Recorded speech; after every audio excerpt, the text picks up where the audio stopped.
importantes. Esta patología es muy importante en nuestro medio y es una patología que se la conoce desde siempre, o sea, toda la vida, en todas las épocas ha existido las malformaciones anorrectales y obviamente los niños que nacían hace siglos por ese problema fallecían. La historia es muy grande en el tratamiento del manejo de las malformaciones. Desde los árabes, que pues, a los niños que nacían con estas malformaciones los ponían al sol, mojándoles con vinagre, y ahí donde veían que un poquito más oscuro se volcaba, era donde el ano, con una semilla le cortaban, salía la caquita y solucionaba el problema en teoría para las malformaciones de tipo baja, porque el resto no se podía hacer nada. Entonces, ¿qué es lo que pasó? En el año 1935, por la primera sobrevida que hubo, fue el profesor Amusat, en la cual vio pues solamente que en el amito había la marca de oscura que era correspondiente al meconio, hizo una incisión y fue el primero en la que él hizo la sutura mucocutánea y obviamente las sobrevividas malformaciones bajas fueron para él, pero el resto de las malformaciones altas no se las manejaban, se las conocían. En el año 1900 a 1950 lo que se hacía era el abordaje abdominoperineal. Hablaban por arriba, abdomen, liberaban, abajo al recto, el coxis, el sacro, y directamente abocaban el intestino hacia lo que aparentemente era el orificio anal, pero había los problemas de que no se sabía, no se conocía la fisiopatología de la defecación, entonces también tenían muchísimos problemas. En el año 53 Stephens inventó el abordaje sacro. Todo esto fue historia hasta que en el año 1980 el profesor Alberto Peña, un mexicano, junto con el doctor Peter DeVries, describió su técnica quirúrgica, en la cual simplemente pues él describió todos los elementos responsables de la continencia en estas malformaciones. Y es una técnica que se usa mundialmente desde el año 80. Entonces, ¿cuál es el propósito de las cirugías? El propósito es mantener la continencia del esfínter externo e interno de los niños para que su futuro sea bueno.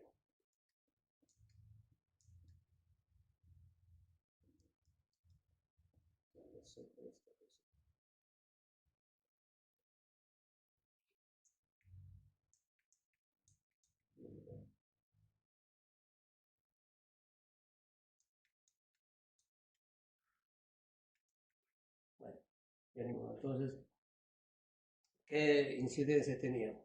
¿No? La incidencia más o menos se comenta que es de 1 a 4 recién nacidos por 1000 recién nacidos vivos. Esto varía en los países, digamos, de 1 a 5 por 1000 nacidos vivos. Entonces, ¿qué gen es más responsable? No hay una definición exacta, no hay un conocimiento exacto de qué gen, si hay relación o no hay relación con la herencia genética. Lo único que está corroborado que hay un gen dominante recesivo en el síndrome de Currarino, ¿ya? En la cual el gen es el HLXB9, que justamente va asociada a una triada, ¿no? Malformación anorrectal, alteraciones en la columna vertebral y tumores en el saco. Esta síndrome de Currarino es muy raro, no hay más de 250 casos reportados mundialmente, ¿no? Es el único en el cual se ha demostrado que hay herencia genética. Entonces, ¿qué es más frecuente en las malformaciones anorrectales en el varón? La más frecuente es los pacientes que tienen fístula recto-uretral. Y en las mujercitas, ¿cuál es la patología más frecuente hablando de malformaciones anorrectales? Es las malformaciones rectovestibulares. Ahora, ¿qué porcentaje hay o no hay? No tienen fístula? Hay un 60% más o menos de patologías de pacientes que no tienen fístula. ¿Qué probabilidades tienen? Las probabilidades, dependiendo de la atención, del momento en que se la atienda y la experiencia que pueda tener el cirujano, define el futuro de estos niños. Ahora, la pregunta es, una familia que ha tenido un niño con esta malformación y quiere embarazarse, se pregunta siempre, ¿qué riesgo, qué posibilidad hay de que mi próximo hijo tenga este problema? El riesgo más o menos es 1% de que pueda tener un hermanito con este problema. Entonces, ¿qué órganos provienen del endodermo? Hablando biológicamente, ¿no? Del intestino primitivo, que es el que va a dividir el intestino anterior y el intestino posterior, donde va a ser la vía urogenital anterior y la vía rectal del intestino posterior. Entonces van a dar el anterior, medio y caudal, ¿no? El mesodermo, que va a originar los músculos conectivos y el estroma glandular. Entonces, aparte de eso, va a dar origen a los músculos puborectales y el músculo elevador del ano. El mesodermo, lo mismo, el estroma glandular va a dar origen a los vasos, a las venas y al epitelio glandular. Del ectodermo, que se origina el estomodeo y el proctomodeo. Ahí se origina y da origen a la membrana anal, va a dar origen a la conducta anal. O sea, más o menos, ¿qué es lo que sucede? Hasta la cuarta semana, el desarrollo es normal del niño, en la cual está formándose la cloaca. O sea, la cloaca es un conducto común donde va a desembocar el ano, el recto y la vagina. Entonces, hasta la octava semana más o menos, es normal esta formación. Pero a partir de la octava semana, a expensas del tabique urorectal, empiezan a dividirse en la parte anterior, dando lugar al seno urogenital, y la parte posterior a la membrana anal. Entonces, y el conducto anal. Entonces, aquí todo demuestra las alteraciones que puede haber en el desarrollo cuando hay una falla en la absorción, en la vacuolización de la tabique urorectal. Entonces va a dar origen a las fístulas rectovesicales, o si no, si se divide correctamente, va a dar origen pues, al ano normal, al ano recto, normal, o a las fístulas, va a dar origen a las fístulas rectoprostáticas, o aquí vemos a las rectouretrales altas, o directamente a los niños que no tienen ano, directamente son malformaciones altas. Entonces, las clasificaciones han sido muchas desde que se les ha conocido de Grossi-Ladd. Simplemente las dividían desde el año 1934 en malformaciones altas y bajas.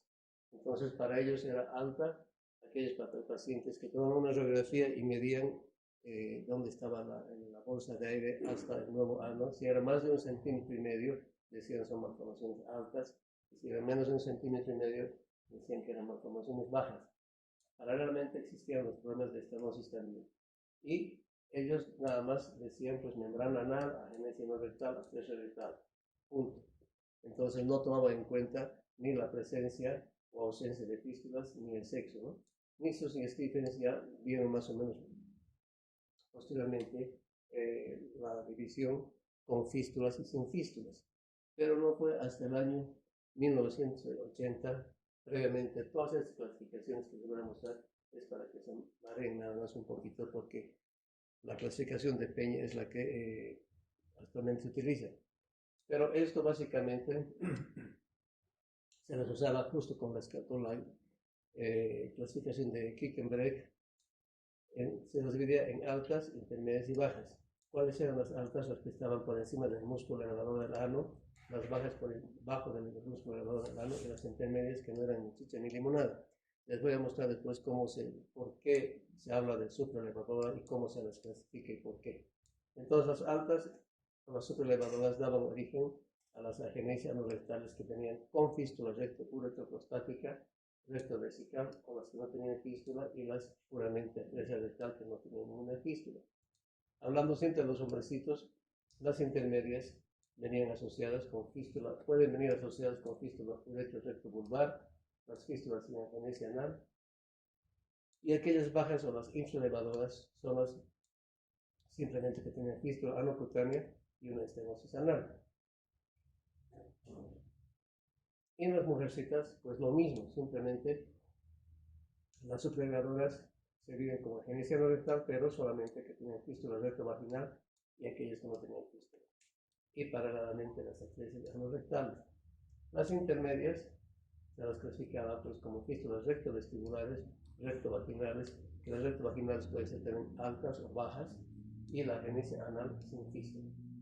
Las malformaciones bajas, las interelevadoras, igual que los varoncitos, fístula anovestibular, fístula anocutánea y una estenosis anal.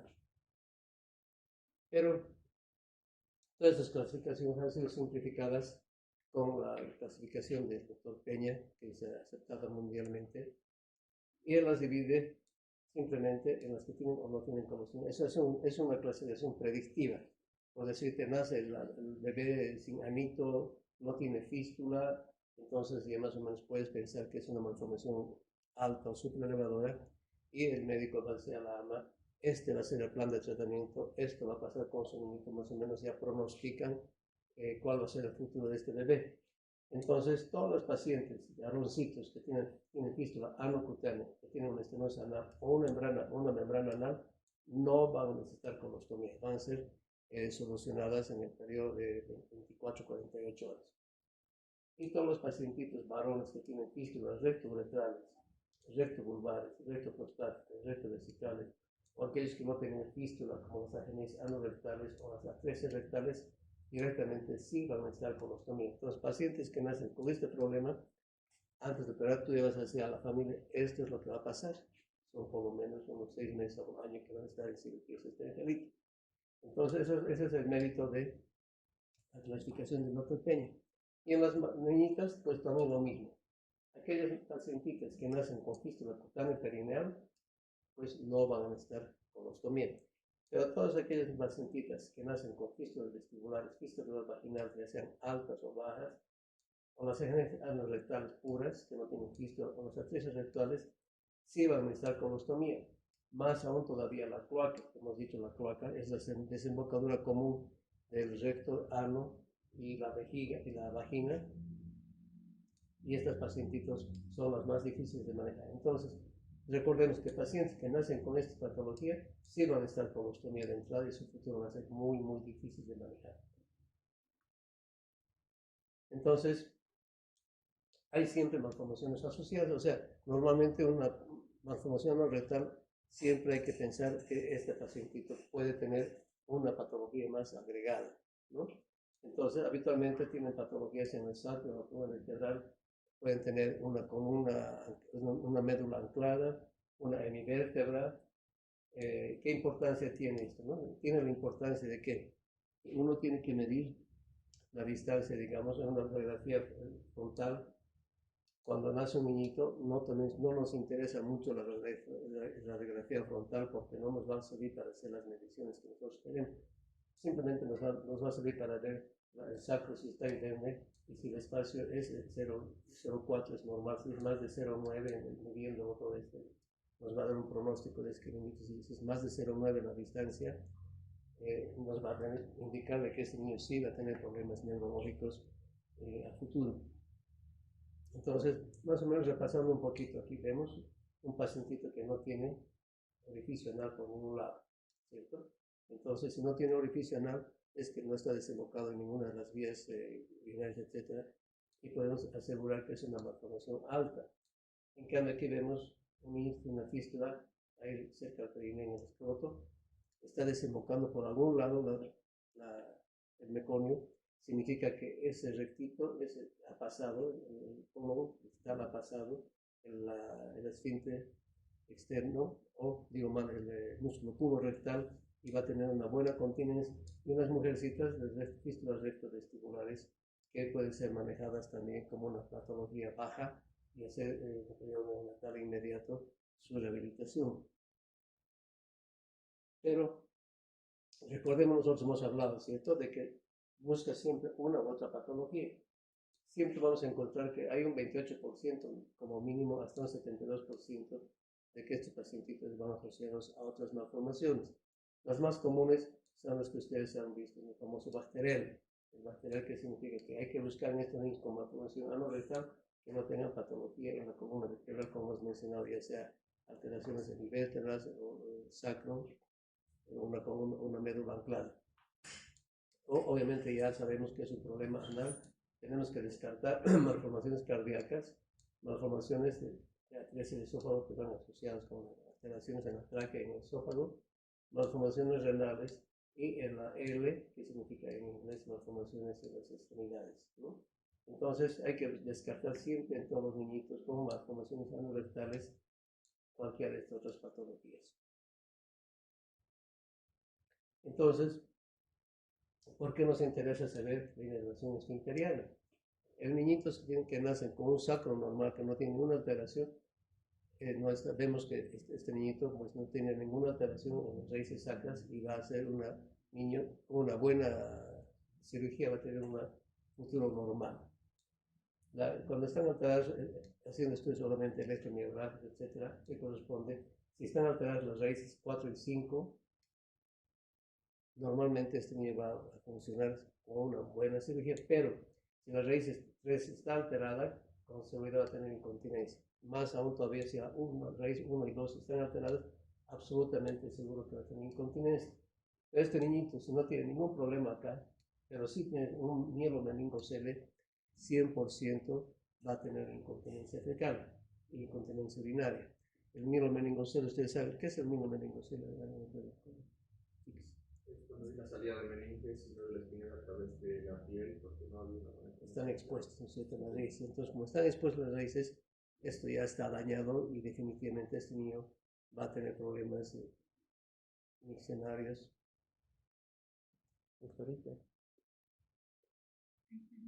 Estamos posturos. No me diga. ¿Dónde han estado rotando? Aquí en el germano. Ni modo. ¿Ya? Entonces, el mielomeningocele con certeza nos va a dar una incontinencia urinaria y rectal. Ahora, recordemos lo que hemos dicho al principio, que nos interesa a nosotros que este niñito tenga una buena continencia, respetando todas estas estructuras para que su futuro sea agradable.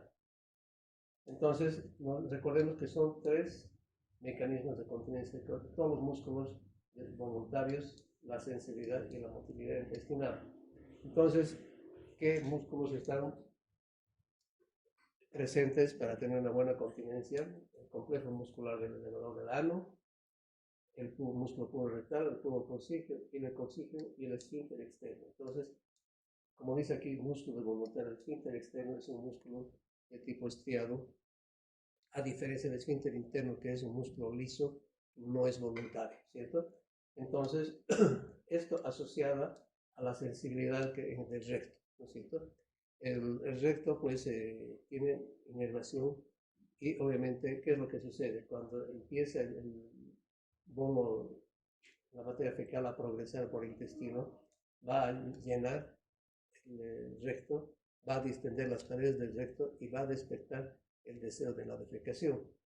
Y esto unido a la maniobra de Valsalva, y si yo quiero o no quiero ir al baño por el esfínter externo, voy a realizar el acto de la defecación. Pero muchas veces pasa que, caramba, alguien está con diarrea, por decirlo, y no se da cuenta, ¡pum!, se ha manchado, los bebés al menos, ¿cierto?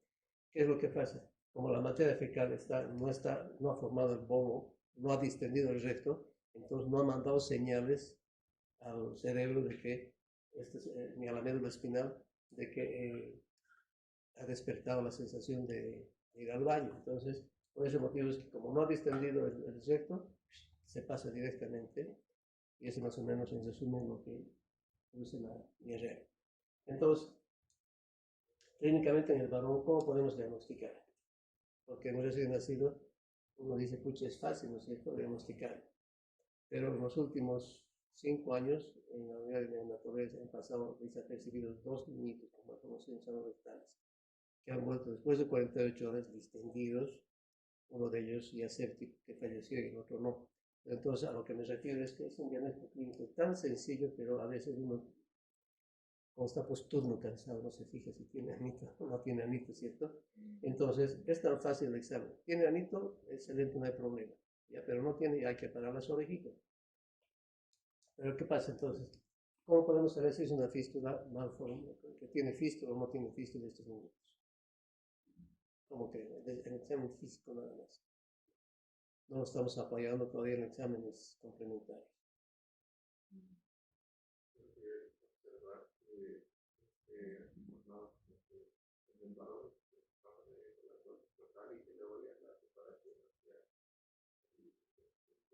Claro, eso sí, si tiene fístula, que estás viendo el agujerito en cualquier parte, ¿no es cierto? Pero si no tiene fístula, ¿Mm? No, si no tiene anito. Entonces, no tienes que observar la enfermedad, a ver si bota meconio por la orina. Si bota meconio por la orina, eso significa que hay una comunicación del resto en alguna parte de la vía urinaria, sea la vejiga, la próstata o la uretra. Entonces, si bota meconio en la orinita, es una malformación súper elevada y la clasificación de Peña nos dice que debe tener una fístula rectal, uretral, vulvar o vesical, y el futuro de este niñito va a ser medio complicado porque finalmente hay que hacer los 3 tiempos, que son, en primer lugar, colostomía, segundo, la cirugía de Peña, que nos va a mostrar el descenso vegetal, y tercero, después cerrar la colostomía, restituir el tránsito intestinal.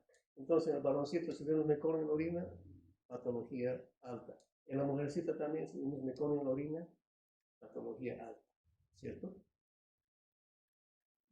Pero, antes de hablar de los síntomas y signos, hay algo también que me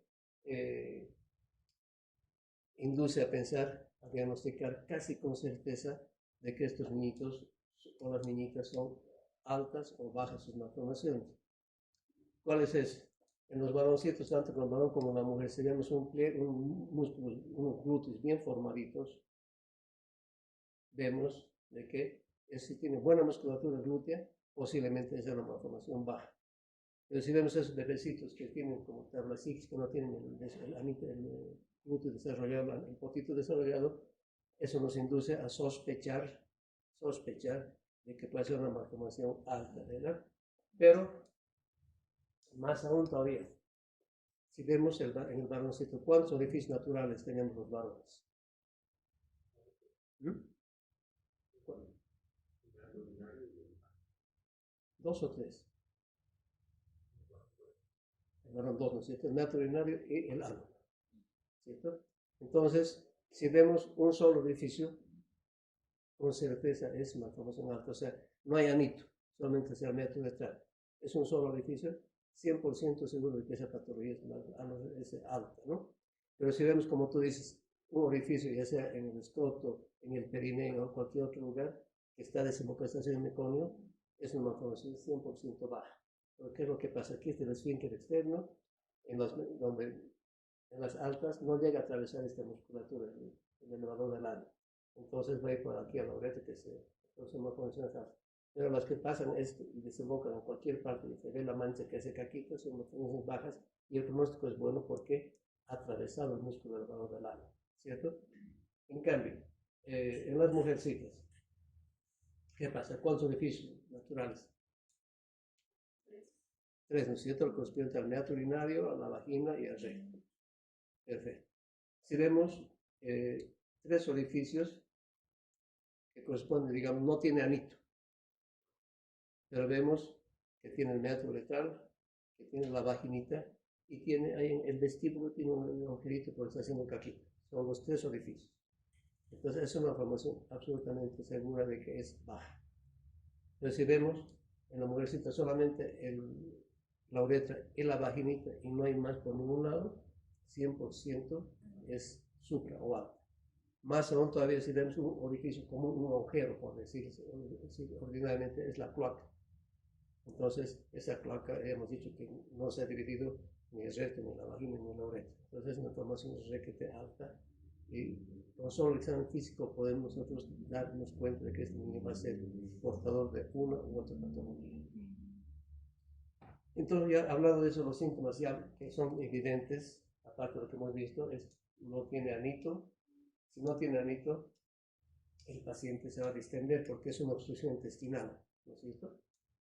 Y si hay una distensión, si hay una obstrucción, ¿cuál va a ser otro síntoma? Va a vomitar. Si le ponemos una sonda gástrica oral o nasal, le ponemos nasogástrica o oral gástrica. En los recién nacidos, para medir el residuo gástrico, que no debe ser mayor de 25 ml. ¿Por dónde ponemos la sonda? ¿Por la naricita o por la boquita? Lo que nos interesa, está como un sapito el bebé, entonces nos interesa descomprimir. Por acá o por acá ponemos la sonda. Por la boquita. ¿ya? Porque si ponemos por la naricita, y si es un niñito con 1,5 kilos, 2 kilos, las fosas nasales son finitas, no permiten o se permiten el paso de sonditas muy finas, muy delgaditas hacia el estómago, y nuestro objetivo es descomprimir con las cuernas son tan estrechitas que la sondita tan fina no va a ayudarnos a descomprimir. En cambio, por ese motivo ponemos una sonda gástrica por el esófago, que es el esófago ya es gruesito, pero una sonda gruesa, y eso sí nos va a ayudar a que se desinfle, ¿verdad? Entonces, vemos o que si tiene o no tiene meconio en el ano, que pueda tener o no. En la orina, como hemos mencionado, dificultad respiratoria. ¿Por qué va a tener dificultad respiratoria esta baba? Claro, está distendido, ¿no es cierto? Está comprimiendo el diafragma, y el recién nacido tiene unos musculatura intercostal bien pobre, bien débiles, el diafragma también es débil, entonces va a comprimir y obviamente no te va a dejar respirar y vas a tener insuficiencia respiratoria, que nos va a llevar a la letargia. Y tenemos que haber ya dicho objetivamente, clínicamente, si tiene una fístula perineal o tiene una fístula vulvar. Entonces, ya hemos visto de que tiene o no tiene desembocaduras, elimina o no elimina meconio. Entonces, ¿cuál va a ser nuestra mejor manera de confirmar nuestro diagnóstico? ¿Qué dice? ¿Ecografía, radiografía? ¿Cuál va a ser la mejor manera? ¿Qué se les ocurre? Lo que está más a la mano de nosotros. ¿Cuál está más a la mano? ¿La ecografía o la radiografía? ¿La ecografía? Yo quisiera que empiece una ecografía ahorita, ¿no? Recién así. No, no. El imagenólogo viene 3 veces por semana, y en la tarde 2 horas, 3 horas. Entonces, es un buen estudio, pero no está a nuestra mano. El estudio que está más a mano a nosotros es radiografía, ¿no es cierto? Entonces, la radiografía de tórax vamos a tomar. Sí, pero pesquisando, para pesquisar si tiene o no tiene un situs inverso o alguna otra patología cardíaca, ¿cierto? Una radiografía también de columna vertebral también la vamos a tomar. El invertograma, ¿a qué se refiere? Ya no se lo usa eso, pero les menciono, porque antes al niño se lo ponía cabeza abajo, se lo agarra de los piecitos, 2 minutos, así, y se tomaba una radiografía lateral, ¿ya? Pero siempre tenía que tener la radiografía que esté con los muslos paralelos, porque si estaba así, le daba una mala información. Entonces tiene que ser bien paralelo. Entonces era muy difícil para tomar, el niño se movía porque lloraba, ¿no? Esa es la invertografía de Bagenstein-Rice, que se llama. Entonces ahora simplemente nos vemos a un ratito y ya no se usa esa radiografía, ¿ya? La tomografía abdominal se está sospechando que tiene otras patologías en la vida, si no, no justifica, ¿no? Más aún todavía la resonancia. Una pielografía excretora, pensando en que este niñito puede ser monorreno o doble sistema colector, etc. Y lo mismo, una electrocistografía y un ecocardiograma, para descartar que no tenga malformaciones asociadas, que es lo que hemos visto para descartar lo del bacterial. Entonces, la radiografía vamos a ver acá nosotros. Ponemos al niñito sobre una almohadilla, así en esta posición como están viendo acá, con el objetivo de que el aire, con la distensión que estamos haciendo la presión acá, el aire forzara lo más distal posible para tener una buena información. Pero hablando de radiografía más, desde a las 8 de la mañana, no tiene anito, caramba, ya, radiografía, ¿a qué hora le tomamos? Inmediatamente, a la media hora, a la hora. ¿Qué opinan ustedes? Nos apuramos o decimos, ya, más tarde voy a volver, a la tarde voy a volver, a la noche voy a volver.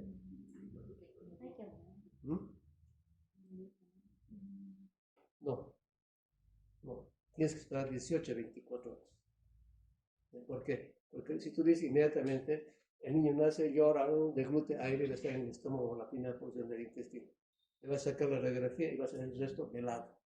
Entonces vas a pedir que es una cresta intestinal desde arriba, ¿no? Entonces lo que tú tienes que hacer es esperar mínimo 18 horas que el abdomen se vuelva como sapito, se distienda, ¿ya? Tenga cierta dificultad respiratoria. Entonces el momento ideal, porque el aire ya deglutido a las 5 horas ya está, digamos, el aire en el válvula, en el cielo, más o menos, ¿no? Esperas 18 horas y el aire va a estar 100% distal. Lo pones en esta posición, entonces el aire va a ser empujado y vas a tener una buena referencia. ¿Ya? Entonces, después de tomar la radiografía, recién puedes poner la sondita orogástrica para que se desinfle, por decir la bombita, y puedas respirar mejor. Entonces, ¿pero qué importancia tiene esta radiografía? ¿Ya? Esto nos sirve para decir si es una malformación alta, baja, o supra o infraelevadora. ¿Qué hacemos nosotros? Trazamos una línea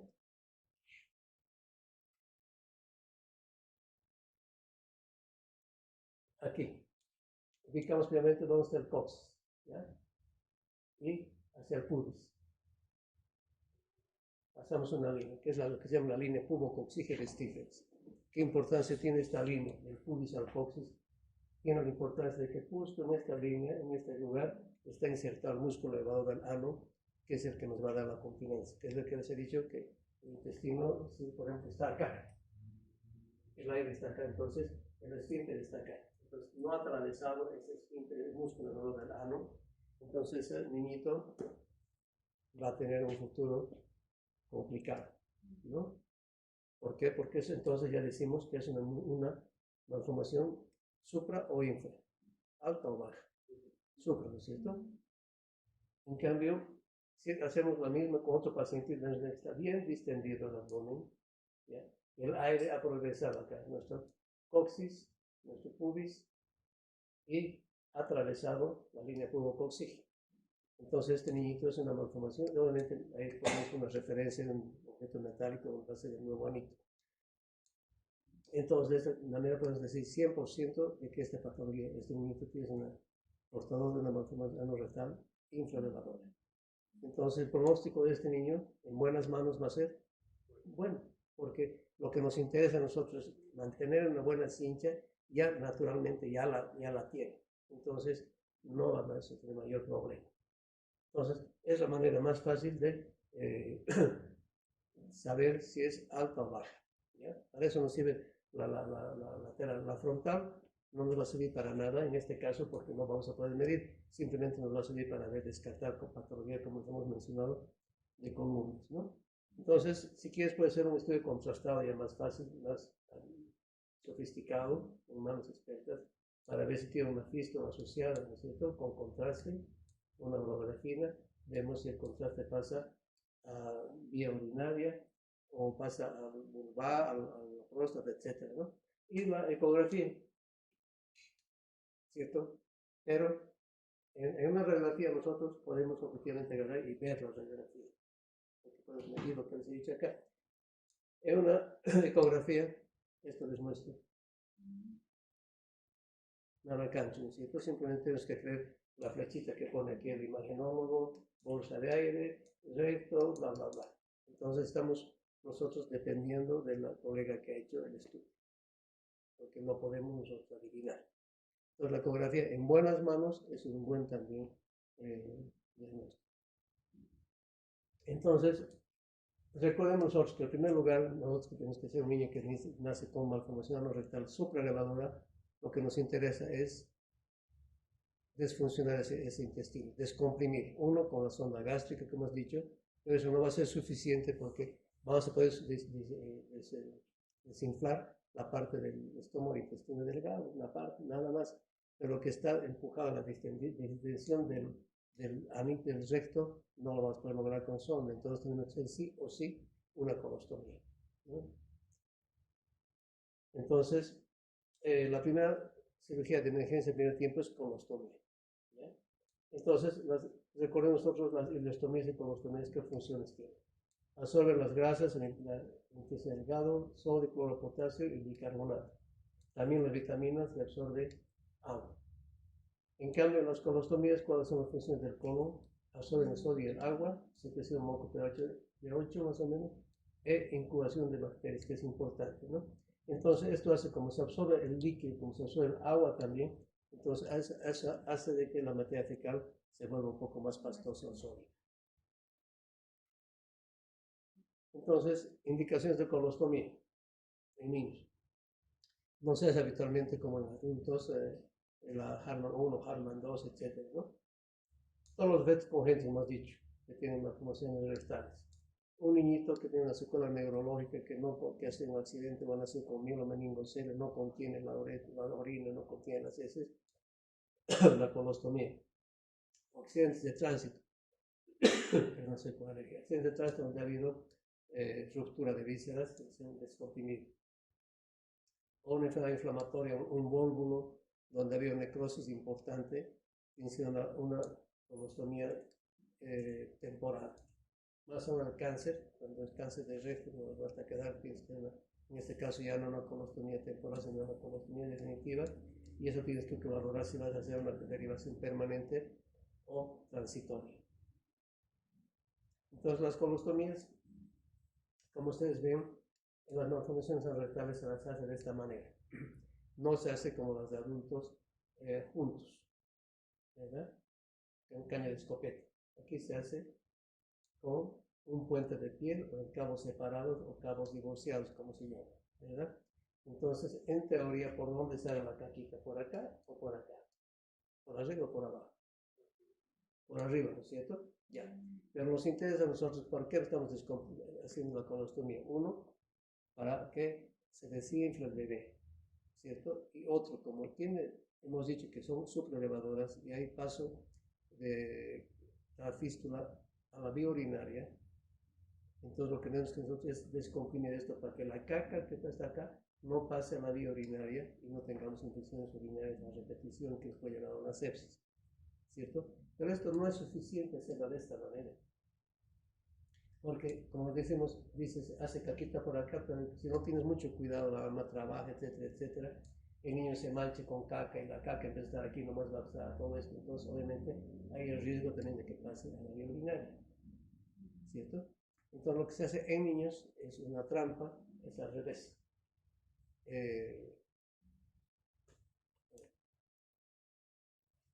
¿Alguien tiene un estetoscopio aquí, hermano?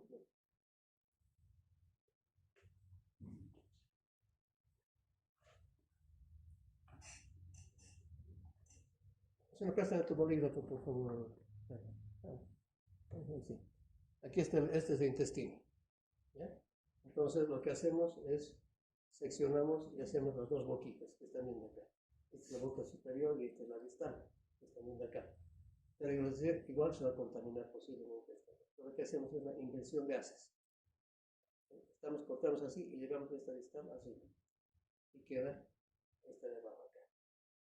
Entonces hace caquita abajo, entonces va a ser más difícil que la caca esté allá para arriba. No sé si me entendí. Está con inversión de haces.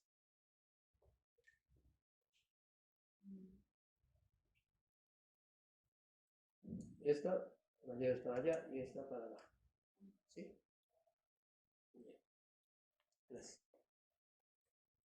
Entonces, obviamente, estas colostomías son temporales. Y cuidar una colostomía no se lo deseo a nadie. ¿Ya? Porque lamentablemente en nuestro medio hay mucha incidencia de malformaciones anorrectales. Y el 99%, yo podría decir, son pacientes en campesinos. Muchas dicen la causa que puede ser la mamá diabética, masticadora de coca, que toma café, que aspira nicotina, etcétera, que induce, o los fertilizantes en el campo que son causa indirecta de que pueda haber una promoción anorrectal, ¿no? Pero la coca que pueden masticar ellos es hasta cierto punto discutible, al final de cuentas, porque en nuestro medio también no lo mastican mucho, pero sí la inhala lamentablemente mucha gente, entonces esa teoría como que no funciona. Entonces, ¿por qué les digo? Tener a un campesinito con colostomía, imagínense, o sea, lo difícil que es para la madre, el niñito lo que va a sufrir. Igual un paciente de clase media o alta, manejar un niño con colostomía, como no tiene continencia, te das la vuelta y ya está manchado con caca, o sea, es una tensión 24/7, es un castigo en una colostomía. Por ese motivo es que todo esto tiene que ser lo más rápidamente posible. Este es el primer tiempo, la colostomía. Entonces, esperes un buen tiempo para hacer el segundo tiempo, pero previamente, ¿cuál va a ser el preoperatorio? ¿No es cierto? ¿Qué preguntas tenemos que hacernos? La mamá que nos va a preguntar, tenemos que decir, señora, si está haciendo caquita por la vejiga, por la uretra, tenemos que hacer esto. El primer tiempo, la colostomía que les he dicho, le explicas por qué tienes que hacer la colostomía. El segundo tiempo va a ser ya cuando el niñito esté más gordito. Si es un niñito que nace con 1,5 kilos, no hay problema, le haces la colostomía, no hay problema. Pero el segundo tiempo, que es hacer el nuevo anito, ¿a qué tiempo le vas a hacer? 2 meses, 4 meses, 6 meses. El tiempo está, digamos, como interrogante. Porque si lo haces, por decir, a los 6 meses, pero el niñito pesa 3 kilos a los 6 meses, está desnutrido, entonces tiene sus musculitos, en general está pues flaquito, la musculatura del esfínter, ¿no? Igual va a ser una musculatura bien penca, que no te va a dar buenos resultados. Entonces interesa que el niño nazca bien, o sea, y se engorda. Si el niñito a los 4 meses está pesando 6 kilos, por decirte, significa que está gordito, tiene una buena musculatura. Entonces, a los 4 meses, hazle la cirugía que vamos a ver a continuación. Y eso va dependiendo de lo que hemos dicho del peso. Tenemos que buscar qué malformaciones asociadas, ¿no es cierto? La mamá piensa que, uy, señora, había tenido un soplo del corazón, o había tenido una comunicación interventricular, etcétera, ¿no es cierto? Todo esto debemos buscar en el examen físico, los orificios que les he mencionado, ¿verdad? Y la respuesta es que todo esto tenemos que explicar a la mamá. Es decir, esto va a suceder, la primera cirugía, la segunda cirugía, puede haber estas complicaciones o no. Entonces, el manejo preparatorio complementando, tienes que descartar malformaciones asociadas, tienes que definir el tratamiento inicial, como hemos mencionado, ¿no es cierto? Si le haces o no le haces colostomía, son odogástricas sí o sí. El EcoFast, que sería ideal hacerlo en manos entrenadas, revisar con una ecografía que no tenga problemas renales, cardíacos, etcétera, ¿verdad? Esto es raro que hemos mencionado, y tenemos que proteger la silla posterior, que en este caso la colostomía, que es muy difícil de manejar. Lamentablemente, nosotros ahorita no tenemos un paciente en el servicio que nos tiene que hacer ahí en la colostomía, porque ahí vamos a las complicaciones que hay. No es fácil manejar una colostomía, tienes que tener dedicación absoluta.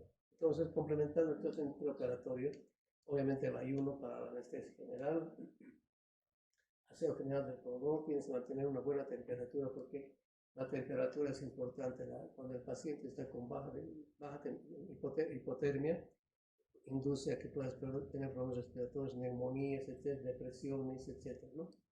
Depresiones respiratorias. Y por eso tienes que tener al paciente en situación semi-Foley para ayudar a la ventilación pulmonar. La sonda nasogástrica, hemos dicho que no. Vigilar si bota meconio por orina o no. Los líquidos parenterales de acuerdo al peso, vitamina K si es necesario, y antibióticos si ves que necesita por alguna otra malformación o digo patología asociada. Si no, pues no. En los laboratorios prácticamente, como en toda cirugía, ¿no es cierto? Hemograma, tiempos de coagulación, grupo IRH importante, la función renal, con urea creatinina, los electrolitos, los gases, porque el niño fácilmente en ayunas hace una hipoglicemia, se descompensa, hace acidosis, etc. Entonces tienes que ir controlando todo eso. Entonces el manejo de las malformaciones sano-rectales es como una cadena, ¿no es cierto? En la cadena está pues el cirujano, el anestesiólogo, enfermería, terapia neonatal, el neonatólogo, es toda una cadena. Si se rompe una cadena, por decirte, tienes un mal terapista intensivo, te va a ir mal al paciente. Si tienes una mala enfermera, pues la colostomía se va a ir al diablo. Entonces, pues tienes que tener una buena manejo de todos, ¿no? El equipo es un equipo multidisciplinario que tiene que atender a estos niños. Entonces hemos mencionado, ¿cierto? La radiografía de tórax, ¿para qué? El invertograma que ya no se hace. La radiografía esquetórica que hemos mencionado al principio, la fistulografía, recolectar orina cuando no vemos meconio, pero podemos pensar en un buen examen de orina, tenemos que decirle a los bioquímicos que nos busque células epiteliales. Si hay células epiteliales significa que hay comunicación, aunque no haya paso de meconio, porque a veces la fístula es tan finita que no permite el meconio, que es tan espeso, que pase a la vía urinaria. Entonces, en el tratamiento quirúrgico, ¿qué nos interesa? Nos interesa lo más importante, como he dicho, buscar la continencia. Buscar la continencia para que este niño tenga un buen futuro, ¿verdad? Y de esa manera, para respetar la continencia, tenemos que respetar el mecanismo esfinteriano. ¿Y cómo vamos a respetar el mecanismo esfinteriano? Reconstruyendo correctamente la línea pubo rectal. Ahora, ¿cómo vamos a hacer esto? mediante esta sagitaloplastia posterior de Peña, que es el segundo tiempo, que se hace en todo el mundo, ¿no? Peña de Briz. Entonces, ¿cómo son las cosas? Este doctor Peña era un médico residente en México, pero pues son de esos médicos que de vez en cuando aparecen que son geniales. Sí, le gustaba mucho la parte colorectal, empezó a hacer disecciones, etcétera, y ahorita es una autoridad a nivel mundial y ya no para en México, para en todo el mundo. Entonces, el segundo tiempo es la sagitaloplastia de Peña. Entonces, en el postoperatorio, una vez que hemos hecho la sagitaloplastia de Peña, el descenso, formar el nuevo ano recto, preparamos la incubadorita, signos vitales de enfermería, la alimentación, como ya está con colostomía, pues después de los 48, siempre que tengamos un buen manejo de colostomías. Si es necesario la terapia antibiótica, en los niñitos, en los recién nacidos, así como en los ancianitos, es bueno siempre proteger con la profilaxis porque rápidamente diseminan las infecciones, ¿no? Si es un niño que has hecho una colostomía que ha venido de provincia, donde ya está séptico, ni modo, tienes que usar antibióticos. Tienes que calcular solo cada 6 horas, tienes que chequear el estómago de la ostomía de que no se esté edematizando, sangrando, etc. Al principio lo primero que tienes que hacer es cubrir el estómago con gasa húmeda, y aquí estamos hablando de evitar la humedad, ¿qué pasa con contradicción, verdad? Esto simplemente solo para 24 horas cubrir el estómago con gasa húmeda. Después de las 24 horas tienes que evitar la humedad, tienes que estar con tu ostomía siempre se quite lo más tiempo posible para que no haya las complicaciones. Entonces, ¿cuáles son las complicaciones de la colostomía? Sangrado. Si hay sangre, puede infectarse. Si se va a infectar, va a haber dehiscencia de las suturas. Todo esto nos va a llevar a una dermatitis. Se va a abrir la herida y la herida va a ir a estenosarse, o va a ir a cicatrizar y a cerrarse, o nos va a llevar a que se invagine, se colapse la mucosa, o que se invagine toda la colostomía. Por eso digo que es muy, muy difícil el manejo si no tienes una persona entrenada. Ahora, las complicaciones del descenso sagital, la operación de Peña, también tiene sus complicaciones. Tienes que evitar que sangre, tienes que evitar que se infecte, porque si se infecta igual lo mismo que acaba de dehiscencia de suturas y se acabó, se arruinó tu cirugía. Evitar que tenga dermatitis, evitar las estenosis, evitar las fibrosis, porque no se olviden que han hecho una nueva cirugía, han hecho una incisión en un tejido que era sano. Entonces, cualquier herida quirúrgica o no quirúrgica te va a llevar a la cicatrización, ¿cierto? Entonces, si cicatriza, pues te va a llevar a la retracción y se va a cerrar el nuevo anito que has hecho. Para eso tienes que hacer unas dilataciones a partir del 10º día, pero lo que tienes que hacer, la dilatación no tiene que sangrar, porque si sangra, estamos entrando nuevamente en un sangrado, cicatrización y sin estenosar. Entonces, más que dilatación, son calibraciones que tienes que hacer. Y tienes que evitar que se retraiga, que a futuro tenga una buena continencia y no tenga incompetencia, tener todo lo contrario. Entonces, en esta técnica de Peña, la sagitaloplastia posterior que se llama, lo pones al pacientito como para la radiografía, ves dónde está el coxis, estimulas el anito con un estimulador eléctrico de corriente farádica. Como es un músculo voluntario, hemos visto hecho el esfínter externo, si yo estimulo por acá y no pasa nada, aquí sí rápidamente me reacciona, le pongo una marquita y hago una sagitaloplastia del coxis a donde me marca el anito.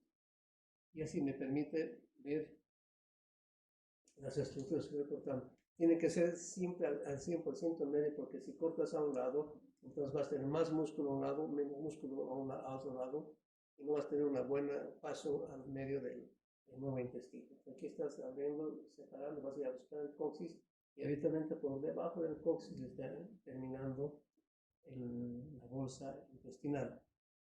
Entonces agarras, ubicas la bolsa intestinal a varios puntos y vas liberando poco a poco, con mucho cuidado. Lateralmente vas dividiendo, traccionando, hasta que llegas a una longitud adecuada, que es el intestino normal que has descendido, y vas cerrando plano por plano, ¿no es cierto? Las musculatura frontal y de abajo, el músculo que estás viendo, el músculo elevador del ano, no está la cintura rectal.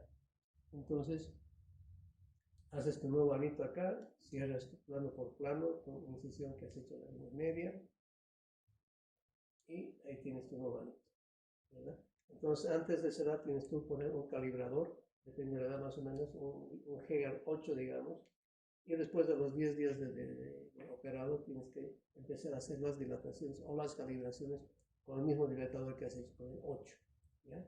Que pases, que no sean al día siguiente el 9, al otro día, pucha, no pasa, me quedo con 9, y así voy progresando hasta el número que yo quiero.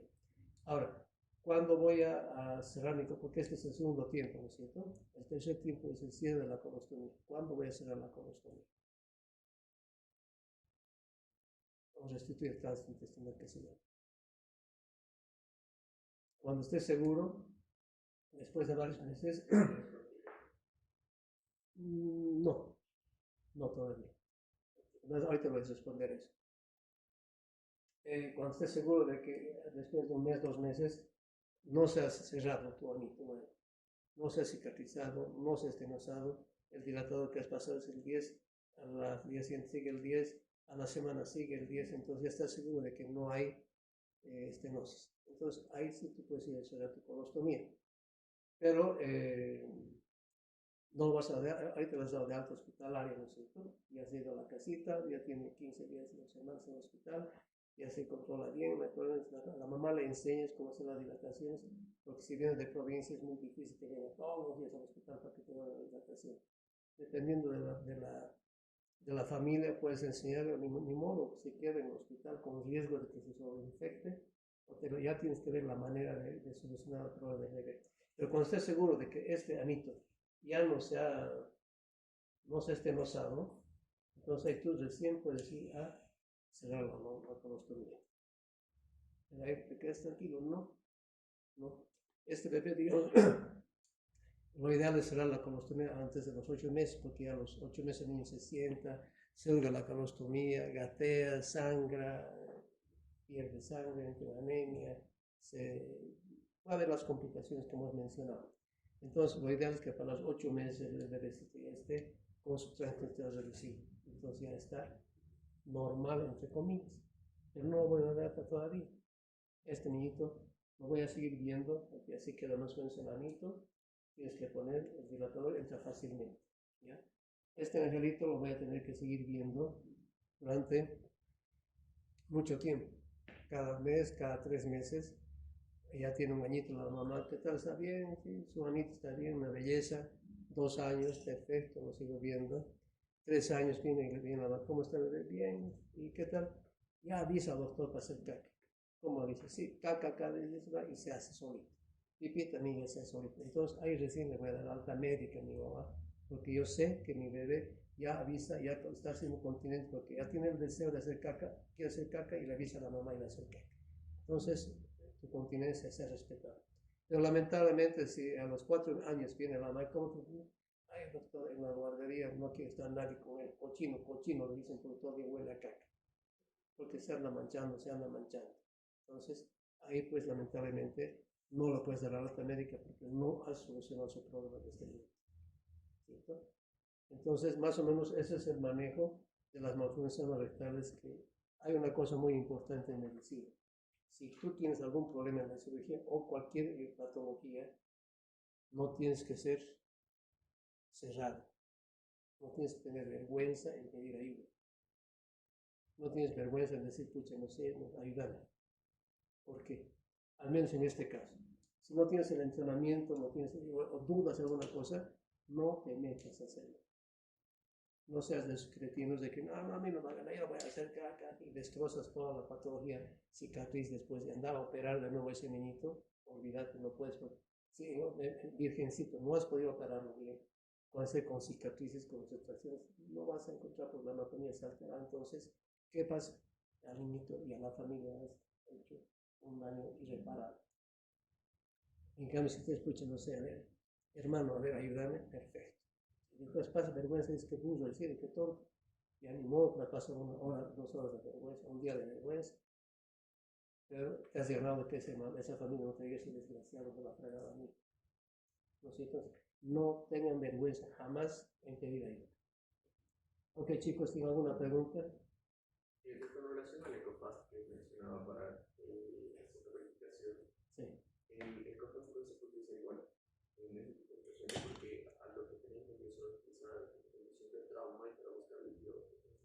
Claro, eso es correcto. La COFAS básicamente se usa en los tramos abdominales para buscar que haya un líquido acá o un líquido en tórax o cualquier otra patología, de acuerdo. Pero el COFAS no significa que es exclusivo para traumas abdominales o traumas en accidente de auto.